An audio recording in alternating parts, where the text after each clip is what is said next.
No matter who you are, in Rhyonis, you're a Zardon, a bright and shining star. So let's go. Come along, to a land where legends unfold. From Ishgan to Arhanzul, your story is yet to be told. Forget about all that's unfurled. There's a bright day after every night. After all, in a cold and dark world, we are each other's warmth and light. An escape for all who want one. If your weary spirit needs a lift, a new adventure has just begun. Now, dive into Rhyonis, a realm, a rift.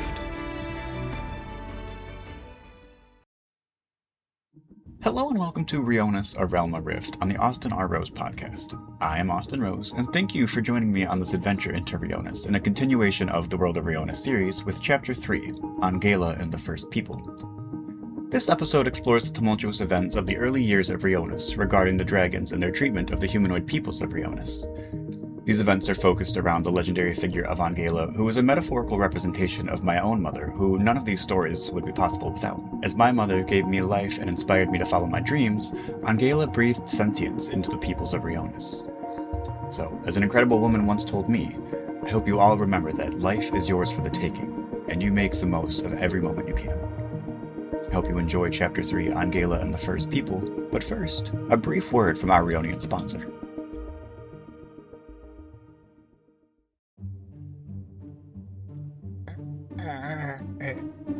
Is this thing on? Just here, into the crystal. Oh hi. I'm Arty Bartholomew, Arcanist of the Arelyum. Next slide, please. The Arelyum. Right. That's what I'm here to talk about today. As an Arcanist, I'm tasked with overseeing the inner workings of the Arelyum itself as it pertains to commercial transport and luxury travel. You may have heard of the Arelyum, the teleportation network that connects all of Rhyonis, but did you know that it is not only used to travel across the realm last minute just in time for Festimetal? Pause for laughter. But no one laughed. I wasn't supposed to read that. Just read the next slide. It still says pause for laughter, and you just told me not to read that. Oh, you hadn't flipped it yet. Got it. That's right! The Arelyum is used to deliver harvested goods from the great land of Cart to the realm at large, all at the behest of the Open Palm. Isn't that marvelous? But that's not all. The Open Palm is expanding on the functionality of the Arelyum, opening up personal storage facilities for any who have the coin. Slide, please. That's right. You can head down to any Open Palm branch or Arelyum outpost now to create an Open Palm account to store various goods in an extra-dimensional space of your very own. While you're there, be sure to update your annual Arelyum registration form for unlimited travel with the Arelyum for a whole year. Also, be sure to mention this ad and Rhyonis around a rift for one free transport via Arelyum to Ariza. What's that tiny writing there? Mentioning this ad does not ensure a return teleportation via Arelyum. Recipients are responsible for covering their own return expenses. That hardly seems fair. Anyways, back to Rhyonis around a rift. Can I go now?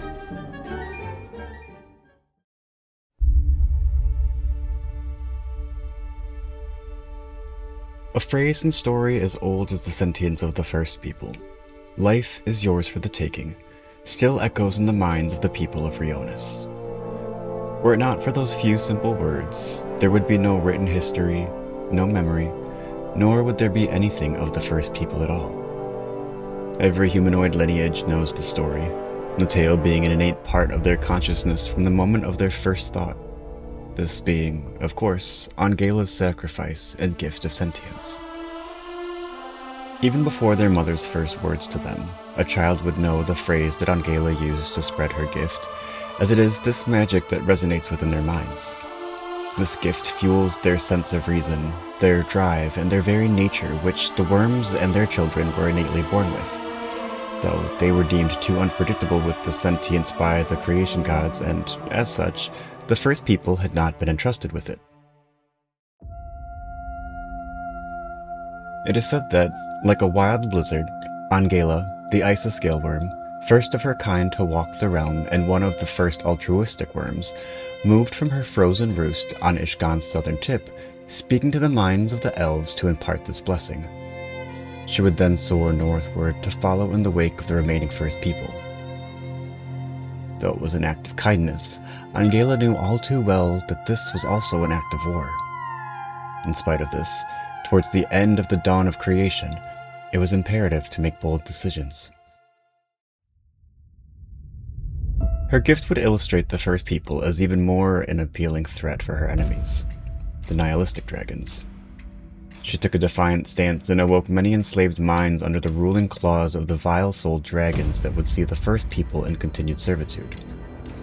She would charge her 6 children, Tylerius, Jacobin, Pagora, Orius, Carico, and Rosilver, with the defense of the First People as she continued her path of enlightenment. Each one of these imposing argent dragons led small armies of their own command that would fight back against the atrocities directed towards their mother's subjects with violent frozen frenzy. Like the snowflake that begins an avalanche, the momentum of these actions set off the renaissance of Rhyonis, and life prospered under Angehlah's watchful icy eyes. As grateful for being awoken as the First People were, never had such terror been thrust upon anyone more than those the nihilistic dragons sought out immediately after the Gift of Sentience. Her actions granted the newly conscious minds understanding of pain and fear just in time for their lives to be cut short, if they were lucky. Some would be captured and tormented mercilessly if they were found and utilized as slaves or weapons. The strike against the First People was not what Angehlah had intended at all, mortified that this outcome had come to pass. She felt her resolve wither as even many of the altruistic dragons thought her actions foolish, blaming her for the legendary full-scale war they now found themselves in, the War of Draconic Divergence. For all those that scorned and blamed her, the vast majority of altruistic dragons rallied behind Angehlah and her actions, realizing that whatever fallout were to come from them, the realm would be stronger for the First People having been granted sentience. Nearly a millennium of war would rage on between the clashing dragons and humanoid forces that both sides used to their advantage. It wasn't until much loss on both fronts had weighed so heavily on Angehlah's heart that she almost gave up the fight and succumbed to the darkness surrounding her entirely. Only she knew how close she had come to the brink of madness herself. Madness, which she had once saved the world from. Her cause had seen just as much death as the times before, and it now seemed pointless to her in those tired moments.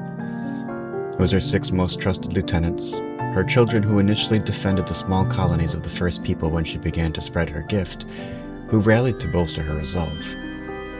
Together, a family greater united, they formulated a powerful spell that would need Angehlah as the central point, a freezing spearhead that would coast over the most violent war zone in Ishgan. This territory had become known as the Worm Wastes for the countless lives squandered and sacrificed by the machinations of the dragon's most ancient ancestors.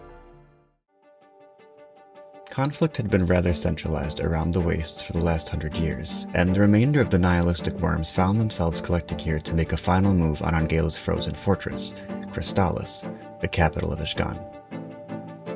With her 6 lieutenants on her flanks, they unanimously flew and exhaled their tundral breath over the entirety of Ishgan as they soared, ensuring that no harm befell their allies with the magic of the spellcast called Selinvos.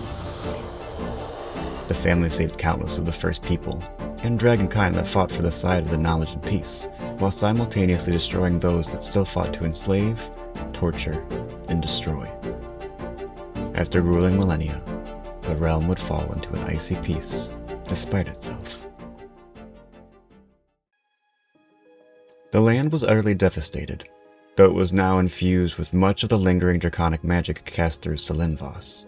Corpses of countless dragons were buried beneath the soil in a glacial blast, and the worm wastes expanded to blossom into a massive lavender field. To this day, the followers of Angehlah busily tend to this field now known as the Fields of Angehlah. In fact, the Ice Elven Society of Crystallis has become almost entirely correlated with the fields, earning them the reputation of lavender bees.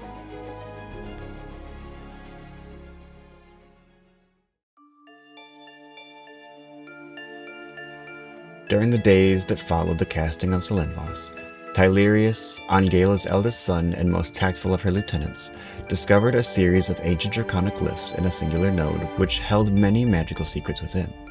This tome was found beneath the wreckage of a nihilistic dragon outpost.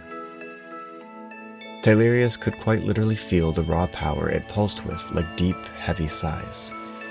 Countless compiled spells and secrets, foreign to even his vast knowledge, held all in this thrumming singularity. Simply being in its presence was captivating, tantalizing, and mesmerizing to the point where he found himself transfixed and unable to move from it. He felt it extremely odd his family was so successful in their attack against their foes if they had magic like this, so he immediately took it to his mother, knowing that something was amiss. This detail, though, is unknown by the common Rhyonian. For the moment that Tylerius entered his mother's chamber with the magic, she, now a goddess after her ascension, sensed its importance and had both of them locked away. Both child and weapon sealed within a special chamber so that even the memory of this magic could never escape. All this to ensure the terror of a time forgotten would not be remembered.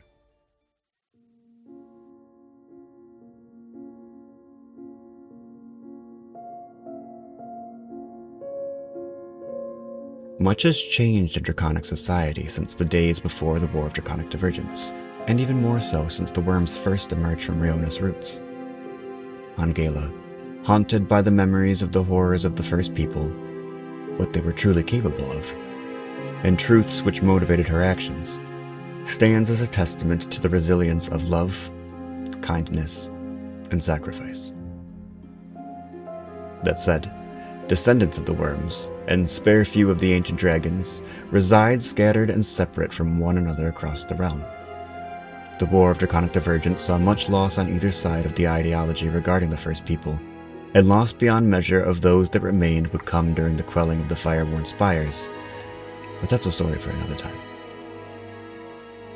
Presently, as Angehlah has her eldest child locked away to safeguard her charge, she ponders the fate of her kind and the now flourishing realm she helped to build. Knowing all too well that her adversaries and allies alike have hidden eggs of their own in hibernation, she waits for their emergence. An emergence that could herald another worser fate. As she is unsure if those yet to come will aid the First People or destroy them, the inevitable hatching of a scattered clutch wears on every thought. Will these resurgent soldiers keep the quelled storm at bay, or will they incite the primal savagery she remembers in her deepest nightmares?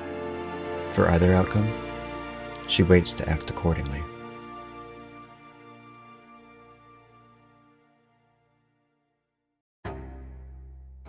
Angehlah alone knows the events that wrought this new age she watches over, the dusk of uncertainty. With violent shivers that shake even her icy core, she recalls the memories of a time before sentience, to when the great threat of utter madness reigned. Rallying herself, steeling her nerves as she has in the face of adversity since the dawn of creation, she stands as the frozen vanguard, unwilling to allow darkness to thrive again.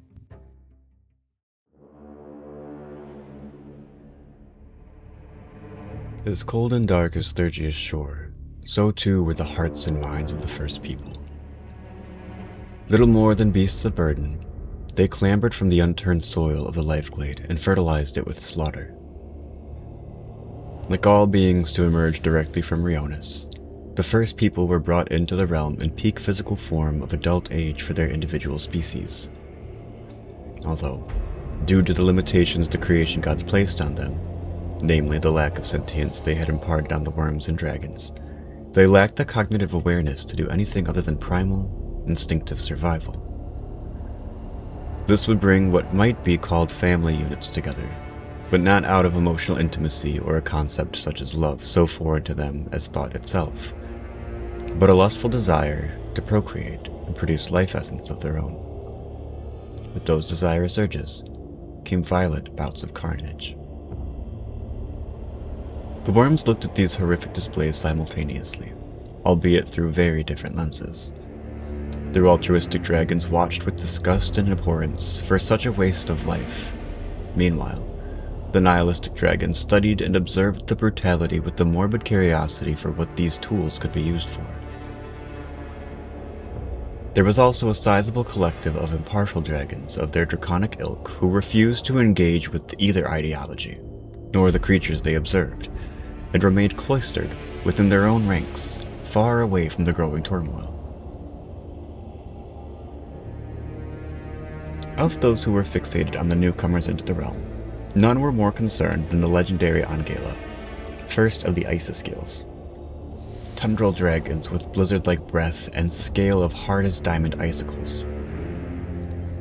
She had acted as mediator for many a debate between various draconic parties during her time, even before the first people emerged, and she saw that, with reason, dragons of every ideology or elemental affinity could, occasionally, see eye to eye.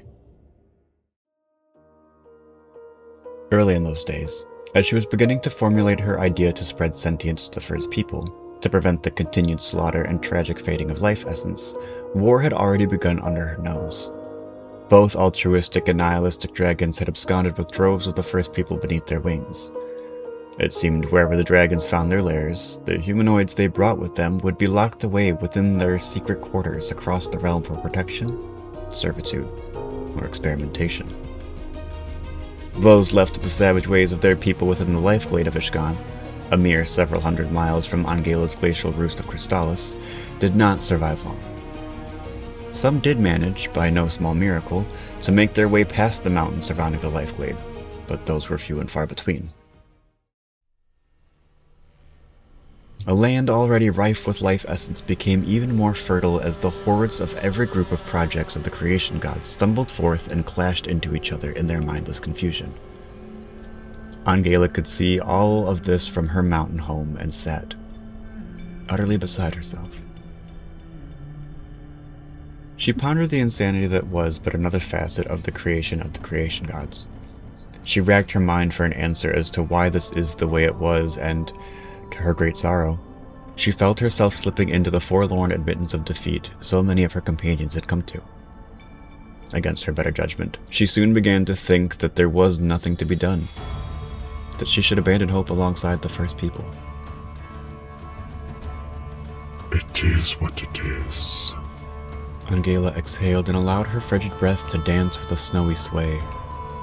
With that breath, she released ambition as the self-appointed savior of the first people. It was until her daughter, Rhosilver, entered her chamber.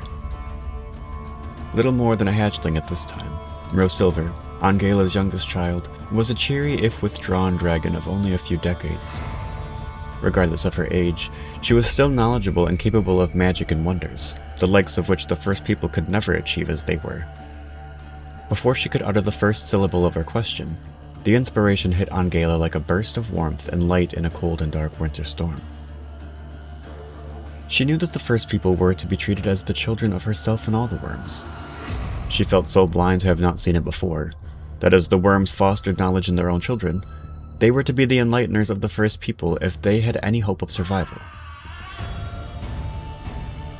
With purpose and new understanding, Angehlah took to the task at hand, saving the first people from death and destruction. In spite of the fallout that may come from it, she knew that life in Rhyonis would never progress if it simply stomped itself out ceaselessly, if love and compassion were never extended to those who needed it most. With great haste, leaving Rhosilver in the chamber alone, confused and with her question lingering on the breath between her lips, Angehlah flew to the Lifeglade to make her move against the chaos pouring from the central point of all of life essence in the world. In a matter of minutes, the great Argent matron caught herself as she made contact on a mountain peak overlooking the Lifeglade. The terror was something to behold through her distant cavern's maw, but at this proximity, the ancient dragon could not contain the disgust roiling in her gut like plague. Repugnant, all-consuming desolation lay waste to what would have been the sacred ground of the Lifeglade. What Angehlah knew once as the rolling fields of luminous jade-like grass, speckled with wildflowers of every imaginable color, glowing with an awareness all their own, with streams of crystal blue water that flowed as gracefully as time, had become nothing more than a cesspool of blood and flesh and waste. It was a wonder to her that anything could manage to escape the destruction here. But to her own witness, she had seen creatures, not entirely unlike the beasts before her now, beyond the Dragonspine Mountain that surrounded the Lifeglade of Rhyonis. Those lucky few would not be saved from the same fate if something were not done, as unchecked violence begets more violence. If the creation gods could create her and her kin with sentience, why couldn't she impart her wisdom with these creatures and stop this atrocity? Then, she saw her. Hidden within the cloud of death and misery was a monumental, gray-toned woman, looming within the shadows of the mountain like a haunting specter. She would have flown away in horror were she not so caught in the bewildering and demanding gaze that had her eyes and body locked in place. So, frozen vanguard. She spoke in a voice that was slow, cold, and gravelly as the echoing shouts of death dotting the soundscape beneath their confrontation. You seek to end this madness before it's truly even begun. Angehlah tried to struggle against the bind, all too aware of who was addressing her. The Grey Lady, Alexandria, the creation goddess of death. She wished to speak and plead for release. Merely being in her presence was enough to chill even the ice scaled to the bone. The Grey Lady continued to roll on in her powerful voice that seemed to push Angehlah closer and closer to the grave with each dolorous syllable. I too would like to see this end, but it is my job to collect, not to intervene. There is so much more to come into this world, well beyond this once transcendent glade. You have a gift entrusted to you by my family, as do all dragons, but you are special in that you had the compassion to wish to impart your being, sacrificing a moment with your own child to save these many. You are the harbinger of sentience, Angehlah, and it is you that will free the minds of the first people. But in so doing, will bring about your fiercest foe, a foe far darker than even myself, these subjects, and anything else you've yet to face. Their identity is yet to be clear. But the madness and other remnants of power here are but a taste of what will inevitably be brought upon this newborn world. Should you be successful in this, you will be granted immortality to stand as the frozen vanguard, to ensure that whatever befalls this realm, this tumult shall not happen again. So long as you are here to protect them. If you agree to save them, and wake them from the Samora, I will put them to sleep, and you will teach them to die.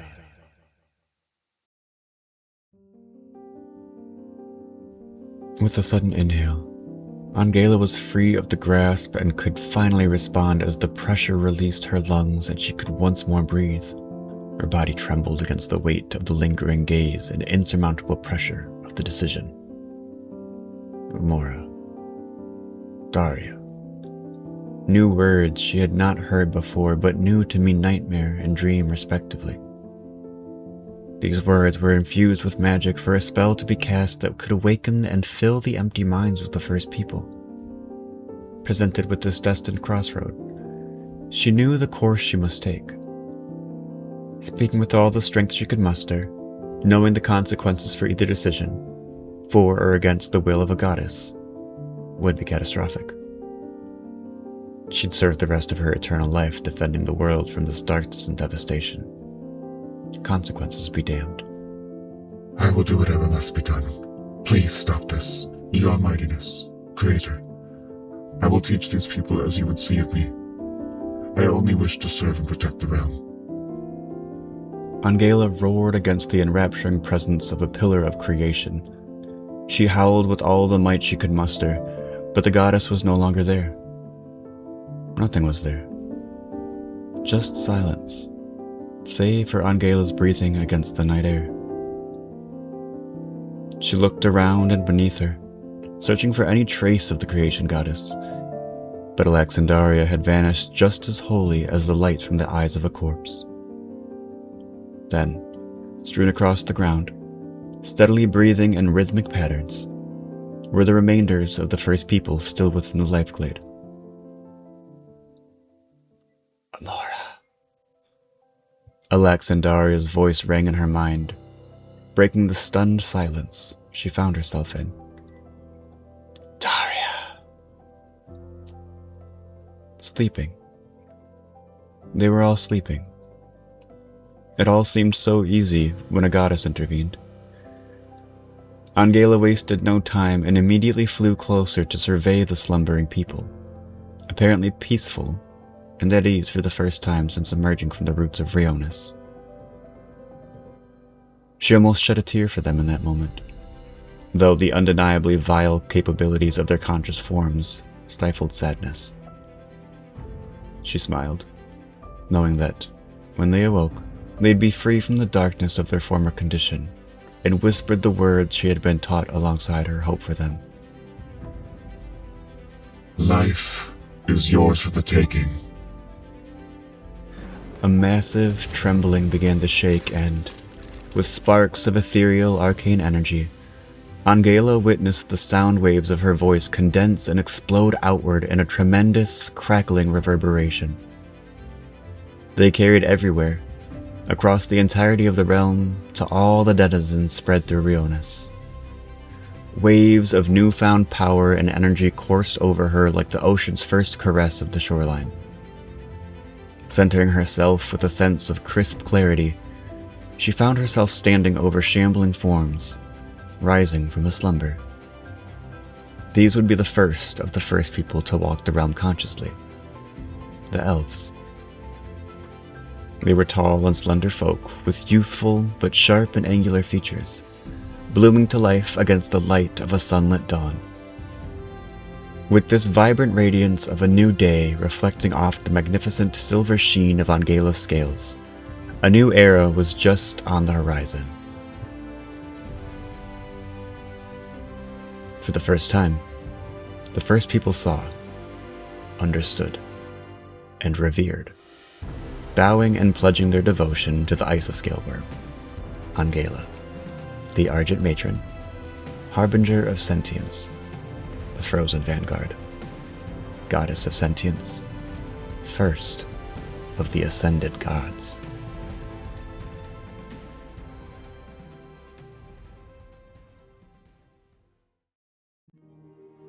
Hey there, Rhyonis creator AustinRhyonis here with a quick little thank you for listening to this episode of Rhyonis, A Realm of Rift on the AustinRhyonis podcast. If you're interested in learning more about Rhyonis and following for more, be sure to check out my website AustinRhyonis.com. There you'll find links to my social accounts, stories, maps, and homebrew material compatible with 5th edition Dungeons & Dragons. You can also message me directly by emailing rhyonisrr@yahoo.com. I'd love to hear any of your questions, comments, or concerns and to respond on an episode. If you'd like your message to be read on an episode, be sure to say so with your preferred name and pronouns so I can properly address and answer you. Thank you again for listening, and as always remember, in a cold and dark world, we are each other's warmth and light.